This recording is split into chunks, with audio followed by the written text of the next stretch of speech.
সিরিয়ার দামেস্ক এবং আলেপ্পোতে নতুন সরকারের সমর্থনে বিক্ষোভ করেছেন হাজারো মানুষ। পতাকা হাতে তারা আসাদপন্থীদের বিরুদ্ধে কঠোর অবস্থানের আহ্বান জানায়। আসাদ সরকারের পতনের পরও দেশে তার সমর্থকদের একাংশ এখনও অবস্থান করছে। নতুন করে তাদের হামলায় উদ্বেগ বেড়েছে সাধারণ মানুষের মধ্যে। তবুও দৃঢ় কণ্ঠে নতুন সরকারের পক্ষে তাদের সমর্থনের কথা জানান তারা। যারা বিভাজন, বিচ্ছিন্নতা এবং রাষ্ট্রকে অস্থিতিশীল করার জন্য কাজ করছে তাদের বলছি, আমরা সৃষ্টিকর্তা চাইলে আবারও রাস্তায় নামতে পারি, কারণ 14 বছরেও আমরা ভেঙে পড়িনি। আমরা আমাদের রাষ্ট্র, সরকার এবং বিপ্লবের সঙ্গে আছি। প্রয়োজনে আমরা বজ্রমুষ্টি দিয়ে আঘাত করার আহ্বান জানাই। ক্ষমার সময় শেষ হয়ে গেছে।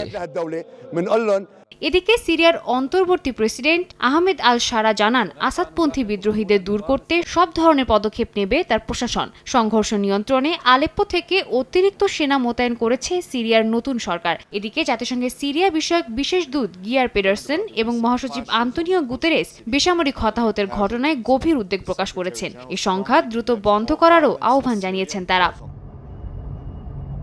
এদিকে জাতিসংঘের শরণার্থী বিষয়ক সংস্থা UNHCR এর তথ্য অনুযায়ী 10 লাখেরও বেশি বাস্তুচ্যুত মানুষ আগামী বছর সিরিয়ায় ফিরে যাওয়ার পরিকল্পনা করছে।